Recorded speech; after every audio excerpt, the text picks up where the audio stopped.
what's your go-to? What's your karaoke song of choice? Or Ooh, um, oh my gosh, so many. The one it's never my go-to, but when it comes on, I feel like my go-to is always like Cher, something like that, or Britney. But when Justin Bieber's Baby comes on, oh boy, yeah, it's the rap in the middle for me that I know every single word of, and I couldn't tell you why that has a place in my brain, but it does. It lives there, and I'm yeah. excellent at it. Prepare your ears, humans. Happy, sad, confused begins now. I'm Josh Horowitz, and today on Happy, Sad, Confused, Emma Corrin is here. They have been very busy the last few years, from The Crown and A Murder at the End of the World to The Baddie. In the movie of the summer, Deadpool and Wolverine, I am so thrilled Emma is on the podcast for the first time. I've wanted to chat with you for a while, Emma. Welcome aboard. How's it going? Hi, thanks for having me. Of course, of course. First of all, let's get the important stuff out of the way. Still a dog owner? Because mine is snoring right behind me. Still a Lucy's right dog here. owner. Yeah. Die-hard dog owner. What dog have you got? I I've see got loose. You might see a paw I see like a paw. coming out. I see a Yeah, brown but coat. yes, this is a pit mix named Lucy. That is the love of my life. The best, the Gorgeous. sweetest. Yours is Spencer, as I understand it. Yes. Yeah. Spencer. Spence Spoon. I normally call him Spoon. I don't know where that came from, but it stuck. And Spencer is not, I assume, named after Diana Spencer. This is a coincidence, or No, no, unfortunately it is. It is not a coincidence. No, he is. Well, yeah. No, he is. is It was he? kind of a Okay. joke, a running joke that I had with my friends I was living with at the time, that if I got the role, I would get a dog and name him Spencer, and I didn't think I'd get the role. So then I did, and I thought, well, I have to follow through. It sets a dangerous precedent because by now Yeah. you could have a Darby, a Cassandra, you could have a lot of dogs in the Can brood. you imagine? That'd be so strange to have dogs named after every role you played. Little narcissistic pet circle. Totally. Yeah. Like a classic actor. Yeah. Totally. So you know by now that press tours are not always this weird. I feel like you were only doing odd press tours. The Crown was basically in the middle of COVID. That must have been an odd one. Yeah, And and Murder at the End of the World, we didn't have one. So this is my first one, and people always say it can't be. You've been acting for a hot second, but yeah, it really is. and this one is odd for different reasons. It's a Marvel movie. I can congratulate you on the third of the movie I've seen. To be clear, I didn't walk out. They just only showed me a third of the movie. It's just super secret. So this is has this been a challenging kind of conversation to have constantly? Because like there's only so much you can say. The folks haven't seen it. It's a little touchy. Yeah, I mean, there's only so much you can say about the film and like your role in it, but there's a lot you can say about, I don't know, the people you were in it with and the sets Yeah. and the preparation. So I've spoken a lot about that, which has been fun to delve back into. How has I know you've been doing some of your press with Matthew McFadden. How's he as a partner in crime versus Josh O'Connor as a press partner in crime? Gosh, both bringing very different things to the table, some similarities. I think Matthew, and me and Josh have quite similar senses of humor. And I think it's really funny for me and Matthew in this press tour because we're sort of the two Brits and also the two villains. And we were saying yesterday in our junkets how I think British people tend to downplay quite a lot. We're quite like self-deprecating and we don't like talking about ourselves that much. We find it quite uncomfortable. So I don't think that makes us great junket. It's like Um, you go. Yeah, yeah, yeah, yeah. exactly. And then like everyone's always, especially in the US, all the interviewers are very, very enthusiastic, which is fantastic and right, Right. exactly as it should be. Um, and we were worrying that we were being too British about the whole thing, but yeah, No, you're doing it just right. Don't thank you worry. so much. So if I had talked to you 3 years ago, 5 years ago, and I had said, by the way, 2024, we're going to be talking about you as the big bad in Deadpool and Wolverine, would you have had my head examined? Would you have said, "What are you smoking?" What would you have said? You Yeah, think? for sure. I don't think I ever thought that this was on the cards for me. Um, Especially the villain, which is just the coolest role to play, I Yeah. think. I know I would never have imagined it. Had you ever had an inkling of a conversation? Like, have you done the superhero audition, the spandex fitting, any of that No, before? never. Never hadn't even crossed my mind. I didn't really grow up with superhero films. Right. So I've sort of had a late introduction into the Marvel universe, which I'm loving. But Yeah, so it just means that it was never really on my radar as something I thought I would want to do because I hadn't had the exposure to it and I didn't know what a wonderful universe it would be to be a part of. Yeah. Are there, because it's funny, I've had a couple of these conversations in recent months with some of your contemporaries, whether it's a Paul Mescal or Daisy Edgar Jones, and like folks that are kind of at this pivotal moment in their career where they're known for a certain kind of thing. And then, they kind of everybody gets new opportunities as they progress. And I would imagine, even if it's like not your speed at first, like you have to kind of make that judgment call, like, oh, am I doing this for the right reasons? Is this the right time and kind of thing where I dip my toe into something that otherwise wouldn't feel like necessarily me? Yeah, I think the good thing was that, I mean, I think I'm starting to approach all roles with a certain caution and selectiveness, Yeah, which comes firstly, I guess, with the like privilege of being able to choose, which is a wonderful thing. And I'm so lucky and grateful that I get to do that. Um, but also, and that's a lot of fun because you can kind of really take each role and sit with it and figure out if it's something that you connect to at this moment and if it's something you really want to or really think you can do justice. And that's an right. important thing to consider. Because you never want to do something just for the sake of doing it or just because it came your way. And I think it's taken me a little while to know that I can say no to things and so the power of saying yes to things when they are the right things to do. I think this was a lovely one because I didn't have any preconception of what a Marvel film would be. I hadn't really Right. imagined myself in one. So when they approached me, I really didn't know what to make of the offer. And it really took meeting Sean, and he's got this boundless energy and enthusiasm. He's an incredible salesman. I'm pretty sure he could sell me anything under the sun and I'd buy it. Right. And yeah, it was great. He pitched it to me and I really connected with him and his vision for this. And yeah, it was a very easy yes.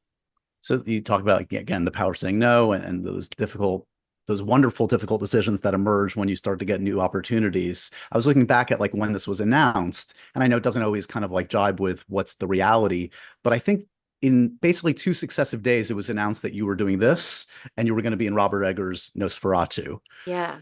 Was it similar in real life? Did you kind of have to make those decisions pretty close together? And is that a No, not at major? all. Okay, I've been attached to Nosferatu for quite a while. Rob actually wrote me a letter, I think, way back when I think when I did The Crown, because he's been wanting to do Nosferatu for a very long right. time. I think I'm right in saying it was one of the first things he ever wanted to do, but it's Yeah. taken a while. As is always the way with development, especially with passion projects, that it's taken him this long to be able to do it right in the way that he wanted. And so that's been on the cards for a while for me, and it's gone through a lot of iterations before we were able to shoot it. And I shot that spring last year in Prague. So that was actually, I think that announcement came out just before the Deadpool one, just because of, I don't know, the weird timing of these things. Right. But Right. I think I'd already shot Nosferatu by that point. Oh, no kidding. That's crazy. Yeah. Okay. All right. We'll come back to that because that honestly is like my most like anticipated film of the year. That's It's gonna be really quite something. Yeah. okay. We're Hold gonna come on to back your around at hat. the end of this conversation. Well, I want to ask you a little more about it, but let's keep on the Deadpool front for now. So you had this conversation with Sean, and yes, I can attest to this. He is the most enthusiastic, positive You human spoke being. to him today? I haven't spoken to him today, but I've chatted with him a lot over the years. He's He's the best. incredible. He's Yeah. honestly amazing. I don't know how he did it on set every single day. And I'm sure I can't imagine the amount of things that were coming his way, decisions, problems, like things he had to pivot about. And he just never failed to have a smile on his face and time to engage with you on a very personal level. It was really, I found it so inspiring. So he mentions to you at some point, I assume, okay, this is what I have in mind for you, Cassandra. Do you then go home and do you Google and say, this is who you want me to play? And what, and how do you react when you see that image staring at you? You know what? I actually had already Googled that. So I knew it was a villain. And then when I agreed to take the meeting with him, because obviously Marvel is so secret, they need to know you have a certain level of commitment before they Right. tell their secret. So then they told me the character. And I remember it was really funny because at the time I was doing a play in the West End called Right. Orlando. And I decided, looking back, was a terrible decision that I made in complete ignorance. I decided to get a chemical peel. I don't know if we were familiar with what that is. It doesn't sound good. Doesn't Let's be sound real. good, does it? No. But it's basically like a intense chemical peel that I was trying to do because I was suffering from quite bad acne at that time. And so I was trying to fix my skin, and it basically removes a layer of your skin. And so a Sure. caveat is that you need about 2 weeks of rest time for your skin to completely shed, and then you're essentially raw, and then your skin You're will reborn. Yeah, you're yeah. reborn. So I made the stupid mistake of doing this while I was on stage, and the long story short is that I looked horrendous, and my skin was all peeling off, and my agent was like, you know, you've got this meeting with Sean Levy, it's really exciting, it's about the new Deadpool film, you're going to play Cassandra. And I was like, I can't meet with him in this state. I mean, it's so embarrassing. He's going to be absolutely terrified. He's going to run out of the restaurant. And then she said, well, just Can I wear take a a look. mask? Can I just wear a hood over myself, I'll wear the perhaps? Yeah. Deadpool mask. Yeah. But no, she said, well, take a look at the character. And of course, as your picture just showed, All she's an right. absolute state, and she looked really hideous. Perfect. So I was like, oh no, I've just gone really method. This is fine. Right. So committed. So Um, committed. so when you do get on board for this, I mean, you have worked with actors that have been in this universe, whether it's, I mean, Olivia Colman and Harry Styles. Like, do you ask any folks, like, what is the Marvel experience like? Is that important to hear? No, I didn't actually. And I think that kind of came because I think I didn't because Sean and Ryan, straight off the bat, as soon as I agreed to do the film, were so generous with their time and their advice. And yeah, from like day one, when I signed on, they were just, we would have these amazing conversations about the universe and what Cassandra's place in that and my place in that. And yeah, it was great. So, and while I'm a comic fan, I don't profess to be an expert, but Cassandra, we do know, is sister to Professor X, Charles Xavier, which is Yes, a pretty yeah, yeah, yeah. cool lineage to have. Is that an exciting prospect to know that you're connected to? I mean, these are iconic performances. Even if you're not a comic book fan, you know, Oh no, McAvoy, Patrick, like, come on. I'm very well versed in the X-Men universe. I just not in the MCU so much. But Gotcha. it's, I mean, those films are spectacular. Those performances are breathtaking. And I was hesitant, I won't lie, to go back and look at them because I thought, you know, am I going to get so intimidated? But I found it really useful to go back and look at performances that do so well in portraying a very interior world, because obviously Cassandra similarly shares his powers of telepathy Right. and mind melding. So I found that really interesting to go and study, sort of how they do so much with so little. And does that also inform literally like meaning little, like you don't have to overact to show what's going on Yeah, internally? exactly. And I think that was one of the really interesting things that came out of the process of shooting this for Sean and I, because we had quite a fixed idea, I guess, of Cassandra going into shooting. And actually, when we were going, when, you know, as the process unfolded, she changed into something completely different. As you said, we thought it was going to be quite larger than life, Right. exaggerated. I went in there doing quite uncanny physical stuff and a bit over the top creepy, because that's what we thought we wanted and that was what we thought would work. And actually, it really didn't. And it was a real lesson in tone. And you'd think because Deadpool and Wolverine are so larger than life and have such instantly recognizable Right. mannerisms, That you need that to it would match that, work, but no, that it would yeah, fit. And it really right. didn't. And it was really, we were both sort of there like, no, this is not going to work if we do it like that. We have to take it right down. She has Right. to be completely unreadable, completely nonchalant, and just really switch up the energy. Because the film is like, go, go, go, go. And they meet Cassandra, and then they're like, whoa. It's like that comic thing where they like go back on their heels, like, Yeah. wait, what? Yeah, who is this person? And they can't work out anything. Like, they can't read her whatsoever. So Yeah. that was sort of where it went. And it's funny because nothing really prepared us for that. That's not something we were prepared to encounter. That's kind of scary. I mean, how like is that, are there days of shooting where you're doing it one way and then you're like, wait, we need to like go back? Or is this like within a couple hours or rehearsal? Like, because No, it was that's a major actually, pivot. we did actually go back and reshoot some stuff. I think Yeah. actually serendipitously, not only because of that, because of some other things as well that we needed to redo, like Right. storyline wise, because Yep. Sean and Ryan are amazing. They write continuously and they're Right. always improving and ad-libbing stuff. So um, when they'd done the edit, at a certain point after we wrapped, they sort of said, okay, we know we've pinpointed a few things we need to go back and get. And Right. it allowed me to go back to those early scenes and, you know, infuse some more of what Sean and I had found along the way. But Sean's a very smart director because he'll always ask you to do it one way, and then he'll say, okay, throw a few in with this tone. So even when we'd established that she wanted to be a bit less, he'd always say, okay, turn up the evil a bit, turn down that dial. I think Right. he's described it in an interview as like the fader system. Is it on like a Right. music producing thing?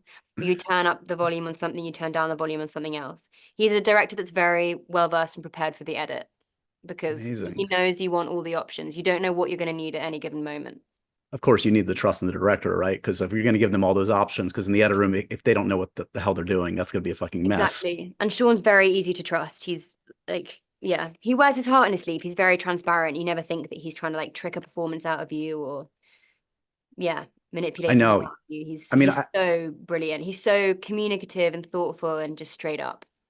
I know. This is turning into like the Sean Levy roast, but it does feel like we're like, I wouldn't trust that human being normally, except getting to know him. You're like, oh, this is actually who you are. Like, this isn't a front of like, this is, if I were doing that, I would feel like I'm like pretending to be like Mr. Positivity, but like, oh, you live and breathe Oh that. That's no, you. he is 100% Mr. Positivity all the time. It's Yeah. fantastic and it's really inspiring because like there were days where I shot in total for about 3 weeks. Right. And I obviously had such a longer shoot and there'd be days where I'd, go up at 4 a.m. and be in makeup and got all my bits on for like 3 hours and I'd be so tired and thinking, oh gosh. And then I'd look Sean bounce in and I'd be like, you have you have so much more on your mind and such a harder job. I have no leg to stand on. I'm not going to hear a complaint. It was fantastic to be around. It was really inspiring. Here's my philosophy on taking risks. There are some things in life that are totally fine to take that crapshoot on, right? Like, I'm going to try the oat milk today for the first time, or almond milk with my coffee and see if it makes a difference. I'm going to try this new exercise and see if it changes my life. Totally cool. Makes sense. Try the new takeout place down the block. Makes sense. That is worth a crapshoot. But finding the right doctor should not be a total crapshoot. And with ZocDoc, it's not, because you've got more options than you know. ZocDoc is a free app and website where you can search and compare high-quality, in-network doctors, choose the right one for your needs, and click to instantly book an appointment. We're talking about in-network appointments with more than 100,000 healthcare providers across every conceivable specialty, from mental health to dental health, eye care, skin care, anything you can think of, basically. Plus, ZocDoc appointments happen fast, typically within just 24 to 72 hours of booking. That's big for me. You can even score same-day appointments. I've used ZocDoc, and you guys should too. So stop putting off those doctor's appointments and go to ZocDoc.com/happysad to find and instantly book a top-rated doctor today. Stop putting off those doctor's appointments, guys. ZocDoc.com/happysad. ZocDoc.com/happysad.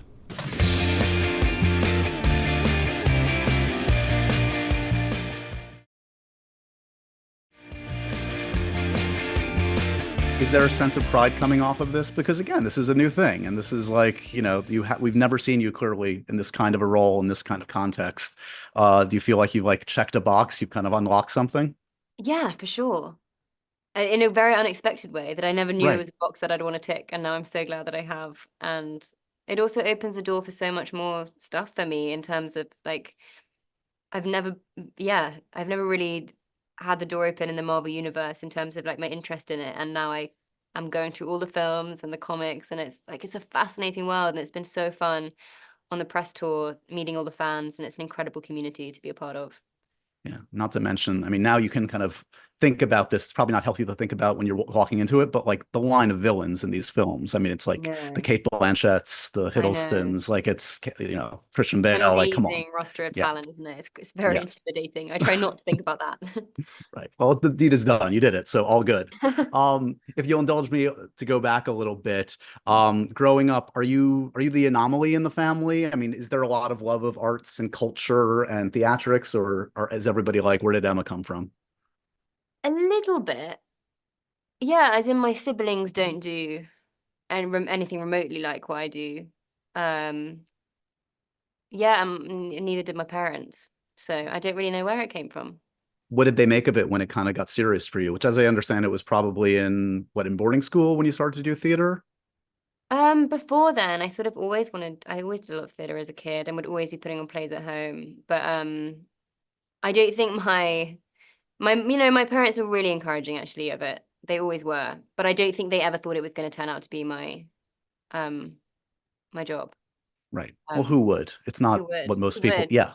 No, and Yeah. it seems so big and so scary as an industry when you're younger and so unapproachable. It feels Right. like there's a huge void um between you and like the thing you want to do, and it feels like there's 100%. no easy or like mappable route there. It felt very overwhelming when I was Right. younger.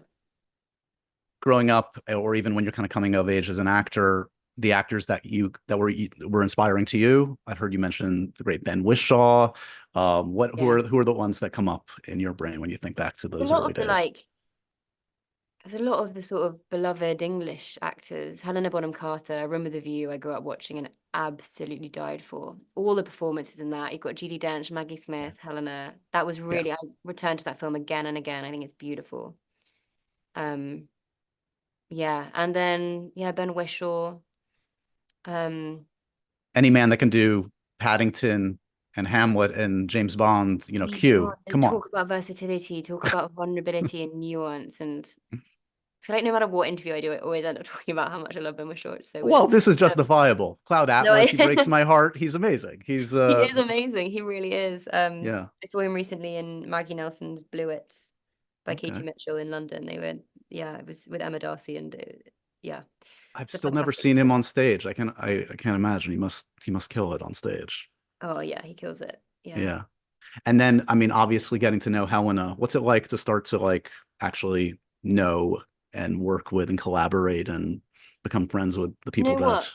that, It was Helena was so great because I met her a little bit before I started doing The Crown. And, like they invited me to the screening of the previous series, the one before me, I think season 3. And I met all the cast there. And I remember Helena being very efficient and very sweet and being like, right, come on, we're gonna have dinner. Like none of this, you don't need to be nervous. No, we're not gonna be overwhelmed. I'm gonna take you to dinner and we're wait just gonna to be mates.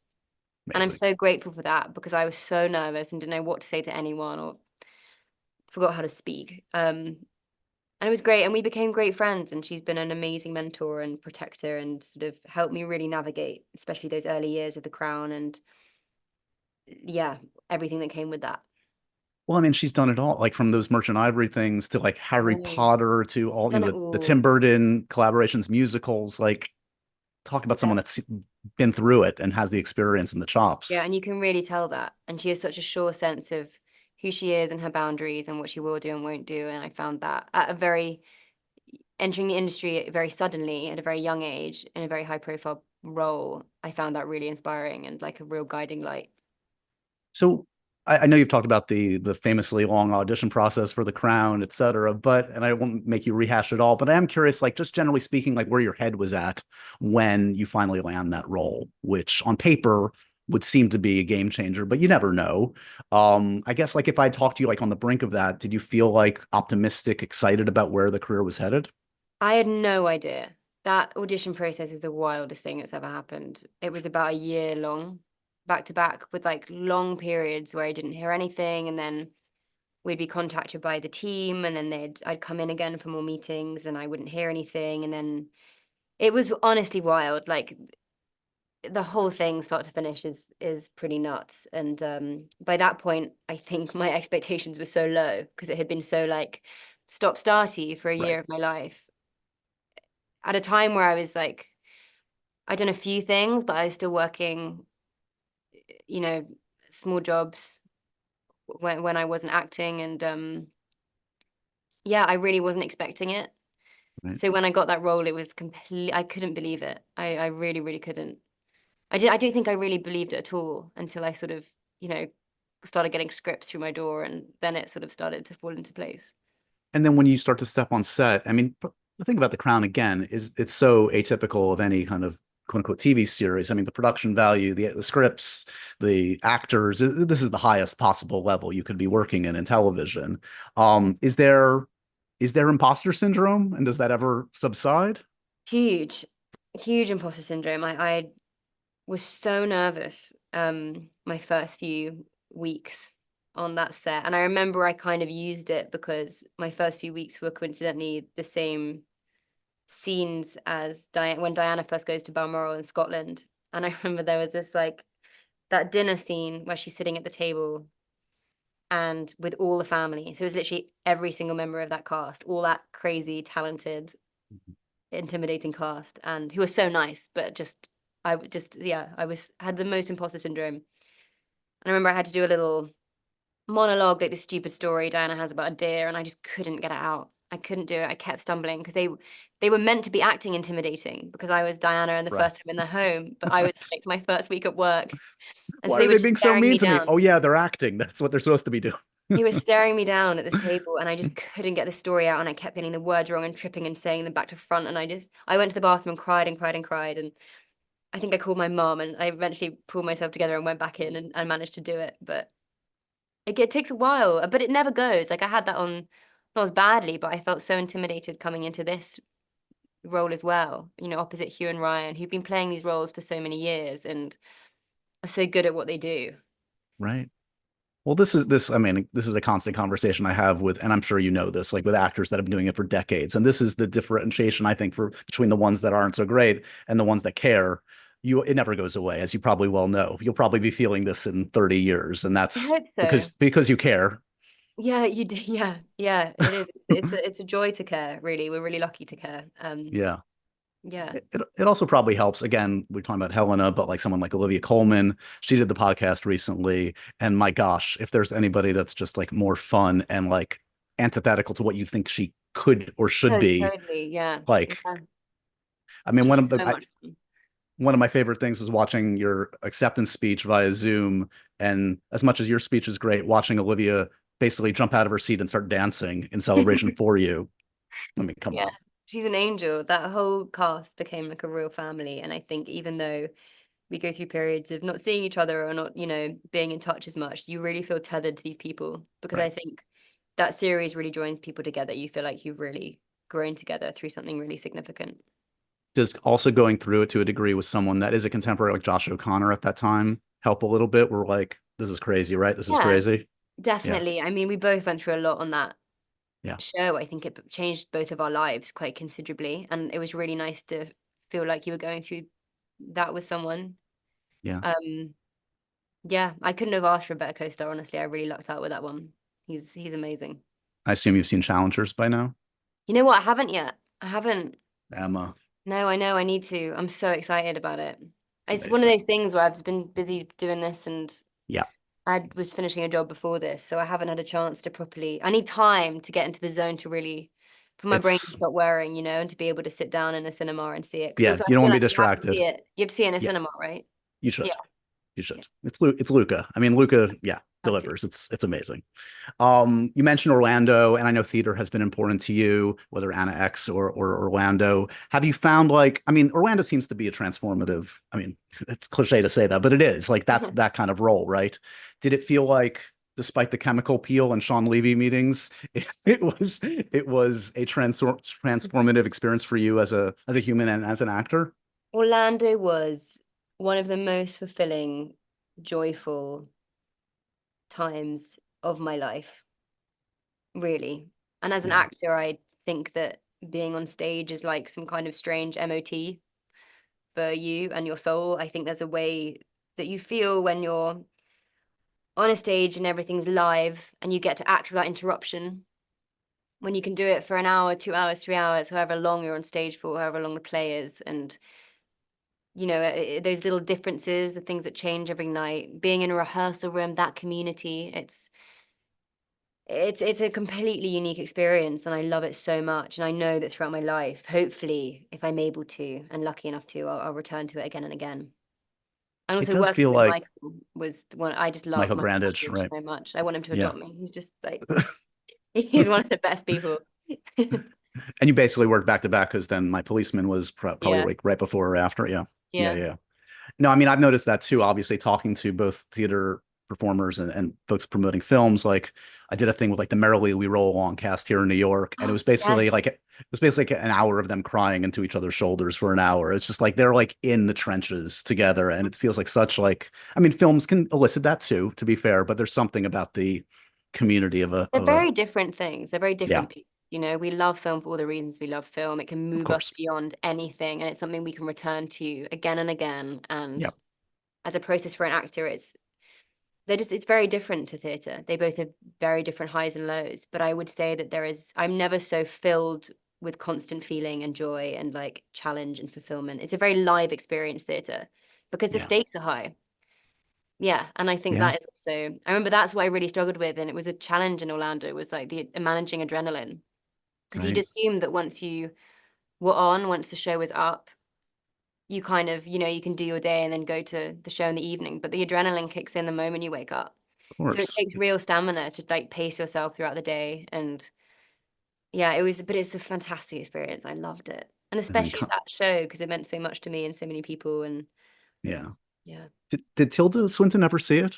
Just out of curiosity, who obviously played it on the big screen. I actually have no idea. I'm really Yeah. glad I don't know. I Yeah. would be so, yeah, I would be, yeah, I'm glad. I think if someone told me before I went on stage that Tilda was in the audience, I don't know what I would have done. Yeah. Yeah. Where's the understudy? Yeah. Literally, yeah. Help. You haven't done stage work here in New York yet, have you? Are we gonna get you on No. Broadway anytime? I mean, God, I'm waiting. I'd love to. I'd absolutely love to. Yeah. Yeah. Have you seen Stereophonic? No, I know That was everyone one of the says it's best things I've amazing. seen recently on Broadway. Oh my Really? God. Yeah, it absolutely blew me away. And I really want to see O'Mary as well, but I don't know if I'm going to catch it this trip. Oh, Mary's great. I saw Appropriate with Sarah Paulson. Oh my God, I saw that. Unbelievable. So brilliant. Yeah. Yeah, she was exceptional. Exactly. Chef's kiss. A musical, you and Mr. Hugh Jackman. This guy knows the Broadway boards pretty well. Have you guys bonded over your love of the stage? We have actually. Yeah, we talk about theatre a lot together, and I mean, he's a triple threat though. He can do it all. You can't get me tap dancing. I tried in the Crown, and I just, yeah. Have you gone up for like movie musicals, that kind of a thing? Would that interest you? Or are you like, I think it would depend on what it was. I'd love to do a musical. I don't know if I have a musical theatre voice. I sang a lot when I was younger, but I was more like classically that route than the musical theatre route, which is weirdly right? very different, like ways of using your voice. And who knows, I haven't sung in a very long time, so it could sound like a sort of frog. But yeah, I don't But know. some ABBA, maybe Mamma Mia 3. Look, I'm just Imagine. saying. Yeah, those Mamma Mia shoots must have been so much fun. I mean, you got a trip to Greece out of it. You got to work with Meryl. This is a win. I know. What a win.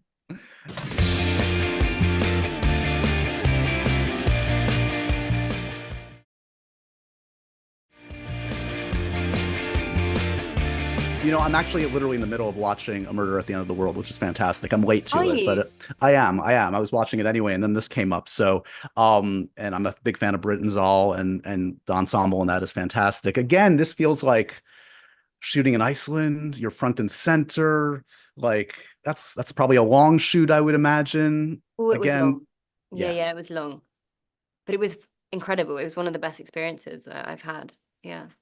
it feels like you have one of my pet peeves is Brits not doing the American accent too well and vice versa. It seems like you have obviously a very good ear for that sort of thing. Has that come naturally to you? I really like accents. My mum's a speech therapist, so I Right. kind of maybe that's something to do with it. My little brother is also really good at accents and impressions, so there must be something.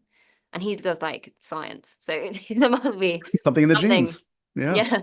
Yeah, there must be something in the family, I guess, that is that we've all got quite good ears. And we Do you grew do up going, my parents are South African, and we grew up going there a lot. And I remember I used to find it so embarrassing because I used to land there and my accent would switch immediately. Wow. And then I'd still have it when I went back to school, and I'd be yeah, everyone would be like, "That's so weird, you're putting on an accent." And I'd be like, "Oh God, this is," yeah. You're in the right profession, clearly. You're using your Yeah, gifts I hope for so. for I can good. use it now. I can claim it. Yeah. Yeah. Otherwise, you're just like a weirdo, like kind of like, why is this person changing their Yeah. accent at every? Yeah. It's not okay. Yeah. Do you do impressions? Friends, family? Does No, I that do not do naturally? impressions. That's Okay. more my brother. I can't do that. Okay. What about on a different note, karaoke? I feel like this is a very dividing line. People either do it or they just, I will never I do do that it. thing. I do love karaoke, and I also don't need to be drunk to enjoy karaoke. I can be That's- entirely sober and love it. Wow, Yeah. a blessing. I've never done it. I Blessing. can't do it. I think I would need to drink all the tequila in the world to get me Really? on the. It's so Yeah, funny. It's a real Marmite. You get people who love it and you get people who absolutely hate it. no, 100%. I've never Yeah, heard that, a real Marmite. That works perfectly. a Yeah. real Marmite. Yeah. What's your go-to? What's your karaoke song of choice? Or Ooh. Um. Oh my gosh, so many. The one it's never my go-to, but when it comes on, I feel like my go-to is always like Cher, something like that, or Britney. But when Justin Bieber's Baby comes on, oh boy. yeah, it's the rap in the middle for me that I know every single word of, and I couldn't tell you why that has a place in my brain, but it does. It lives there, and I'm Yeah. excellent at it. You want And to give me a spoken word version? Can absolutely you? not. No, You don't. absolutely not. You don't have to sing it. Just prove No, it. no, Prove you know it. no, absolutely not. I can't. I'll die. But maybe we'll do karaoke together one day, and you've just got to Okay. speak that request in there, and I'll just turn into like someone else. If I'm gonna do karaoke for the first time, it's gonna be with you, Emma. Thank Okay. you. Thank you. That Okay. means a lot. Uh, Yeah. this is random, but Dan Levy, good grief. How did that happen? Were you guys Yes. friends? Like what We are happened? friends. We're very good friends. We became friends a few years ago. We sort of got in touch during COVID because we were going through similar things with our shows being out and Right. I guess making stuff. Phenomenons in isolation. Yeah, and it kind of brought. I had that with quite a lot of people who were experiencing the same thing at the same time, and a nice little community sort of evolved from that. And yeah, Dan and I grew really close. He came to see my play, and then I ended up in LA, and we hung out a bit. And yeah, we've become really close. And he's an incredible, yeah, mentor and friend and wonderful human. So yeah, when he asked me to be part of Good Grief, and I was staying at his house when he was writing the film, so I was sort of privy to that process and everything he poured into that film. It was so beautiful and so tender and such a unique exploration of, all the highs and lows of grieving. Yeah. So it Very was honest. a very easy yes when that. Yeah. I'm part of my day job is working as a correspondent for MTV, and he used to do the same thing, obviously in Canada. So it was such an amazing thing when Schitt's Creek happened because I would always be like on these carpets with him holding a microphone, and then to see him make that transition, like it was Wait, like you were MTV Canada? no, I'm MTV like in the States, and I have been for many, many years, and he was at MTV Because he's at Canada. MTV Canada. Yeah. Oh Yeah, my so like we gosh. kind of lived parallel lives, and then I'm like, here I am still doing my thing while Dan Levy's Did winning you every know Emmy. him when you're Yeah, both yeah, doing that's yeah. so nice. Yeah, what a Oh my sweetie. No, God. I'm very happy for him. This is a fan question of the podcast. Wanted to ask you. This is from Angela. Did you watch Elizabeth Debicki's take on an older version of your Diana? I What were your did. thoughts? I did, and I recently had the immense privilege of sitting down with her for Actors on Actors and it was the first time we've really got to chat about it, and it was a beautiful thing to be able to share. I didn't watch season 5 because it was too close when that came out. I was like, I don't know Right. how I feel, and that was nothing to do with her or any of the cast. It was just me. But I watched the last season, and I've got to say, I was crying like a child. I thought that her performance was so beautiful. And yeah, I really didn't expect to be so overwhelmed by emotion. And yeah, I think what she did was absolutely extraordinary. And Did only you? she could have done that. Yeah, Like she brought it's Diana into her own and gave her so much life and freedom in that phase of her life. And that, yeah, it's a beautiful performance. it's been amazing to see different actors, yeah, like take on different aspects, and or even Yeah, like isn't it I so don't. cool? Did you ever see, for instance, like Kristen Stewart's, which is obviously a much different I kind of did, yeah. interpretation? And all of them, it's this kind of thing, it's like that Dylan Oh documentary, yeah, all the yeah, yeah, different Bob Dylans. It just yeah. means that you can like it really picks up on different aspects because each actor has a different Right. timbre or whatever the word is, like a different style or a different Yep. tone that they individually pick out. And it's so interesting to see, yeah, Are the there colors and flavors they pick out. It's so cool. talking about different flavors and timbers of an actor? What who's in the short list? Like who do you want us to be on a set with? Like, is there somebody that you would just like? I want to see how they do what I love on the big screen. Oh my gosh, so many people, like Yeah, absolutely so many people. I know it's a tough one. Um, you know what? I'd love to work with Matthew McFadden again. We got to share the screen a few times during Deadpool and Wolverine, and I just really enjoyed that experience. Yeah. Uh, who else? Oh my God, there's so many people. I'd love to work with Io. I think she's so great Oh and my so God. cool. And Yeah. yeah. Um, I mean, the list could just endless. Ben Whishaw, obviously. The, the Ben Whishaw famous drinking game that Yeah, everyone at home is drunk now. Yeah. yeah, I know. Anyway, isn't it any of my interviews? So funny. Does this feel, I mean, this I won't torture you with trying to figure out every amazing actor working today because I know the list is long, but it is remarkable. Like when I prepped to talk to you, like this has been a relatively short period of time that since this has all happened for you. Does this feel like, I don't know, like the end of a first act, the beginning of like a new phase? You talk about kind of learning to, say no and make choices. Like, do you feel like you're kind of Yeah, at a interesting pivot point in the career? I think so. I really, really feel that. I've also been told by my app, my astrology app, that I'm in my Saturn return. So it's gonna be a lot of, Congratulations. I yeah, don't know what thank you that so means. much. It's I have no hell, idea. but I hear there's a way out. I hear it ends at some point. But I think, yeah, I'm beginning to really favor doing less work, but Yeah. doing more intentional work. I think that after The Crown, there was such an influx of stuff sent my way, which was incredible. And I think I mean, I really didn't stop working for the last 3 or 4 years. I very much went back to back Yeah. with projects, and I think I'm just quite tired. And also, I really think there's something in being selective Sure. and not doing too much and really choosing things for the right reasons. Yeah. I love everything I've done. I'm so happy with it. And it's but it's cool to like feel a change coming in your life for whatever reason, Yeah. you know. Before I let you go, I do want to circle back to Nosferatu because I am very, very excited because I'm a big Eggers fan. And growing up, Yeah. Bram Stoker's Dracula is like one of my favorite all-time movies. And this feels like there's some kind of fun symmetry to that, but it's the Eggers style. Can you give me a sense of what we're in for on this? I mean, it's an amazing cast. This is obviously going to be a different kind of Incredible take. cast. And Eggers Yeah. is just the most singular phenomenon of a director working today. He's fascinating as a person to watch direct and experience. It's so interesting. I had such a fun time working with him, and it was challenging because he's so specific in what he He's wants to meticulous, do. isn't he? Yeah. He's Yeah. meticulous, but it's a real challenge. And it's not dissimilar. An Eggers film is not dissimilar from theatre because the sets are designed meticulously. Your action throughout the sets and the way he works with Jaron, his DOP, they map out your course of action and they follow you with the camera. It's a lot of like sweeping movements. So Right. there's no like coverage really per se. Right. Sometimes there is, but No, generally this is the speaking, shot. This is like, what we're doing, guys. Yeah. Yeah. yeah. And so you will rehearse it like you would rehearse a scene in a play. You bring the cup here, you put it exactly there. It needs to be facing this way. And then Right. Willem will say something and put the vial there. And, it's so cool. Yeah. It's a fantastic way of working. And I just was really soaking it all up. It was such an honor to be on that set. I couldn't believe it. Yeah. Well, I do love as an audience member feeling that sense of like a filmmaker that there's no other place for the camera to be. You have that feeling with certain filmmakers where it's like this has such purpose to Yeah. it. Yeah. It's an This is incredibly their safe environment to be in, actually, yeah, even if it's sometimes meticulous and challenging because of sure. that. It's a good thing. You grow as an actor. It takes you out of your comfort zone, which is really important. And ultimately that this person, that like Robert, is so confident and set in his vision. Yeah. It's a great feeling as an actor to be on a set like that.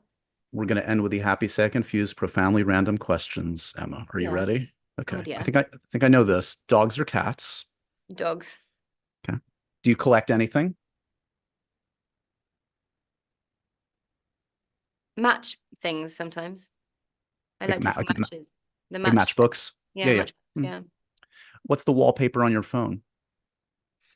The wallpaper on my phone is a picture of me and two friends walking along a seawall in Margate.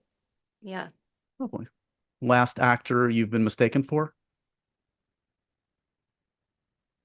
My God, who have I been mistaken for? Oh.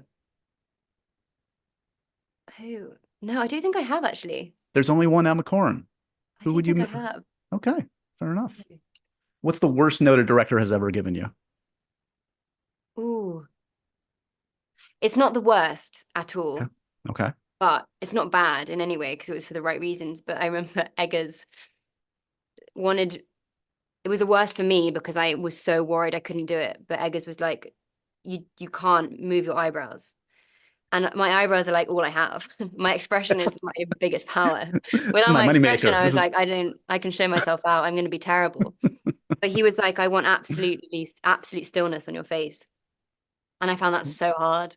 And I was so worried that he was going to be like, oh God, what have I done casting this person? But I think I managed it.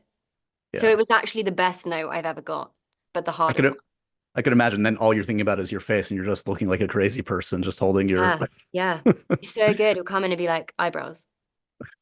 in the And spirit it's like, damn it. It's so good. in the Yeah. spirit of happy, sad, confused, an actor that always makes you happy. You see them on screen. I guess Ben Whishaw. I mean, come on, what are we talking about? Gotta do it. Movie Yeah. that makes you sad. Always makes you sad. Cinema Paradiso. Oh, that score. When the score kicks in. Oh, no, I literally, if I ever want a good cry for whatever reason, just Yeah. turn that up. Yeah. Yeah. And a food that makes you confused. Oh my God, a food that makes me confused. Why do people like this? This is like, what? Oh, no. I've got to say, raw carrots confuse me. Oh, yeah. Yeah. I'm with you. I'm just not the stringiness sometimes, and it's sometimes just too crunchy, and then the taste is a bit too earthy. But then you dip it in something, and it's a great vehicle for a dip. Yes. It's So a in that vehicle way, I to a dip. appreciate it. But on its own, I'm not convinced. I support it. Thank you. Emma, this has been lovely. Deadpool and Wolverine. I can't wait to see the next 2/3 of it. I'm sure it's amazing based on what I've seen. I look forward to our karaokeing. Thank you. Me too. Yeah, you gonna- will hear that one time in your life, I promise, and it will be exceptional. I'm gonna bone up on Baby. A real pleasure. Thanks so much for the time today. Thank you. And so ends another edition of Happy, Sad, Confused. Remember to review, rate, and subscribe to this show on iTunes or wherever you get your podcasts. I'm a big podcast person. I'm Daisy Ridley, and I definitely wasn't pressured to do this by Josh.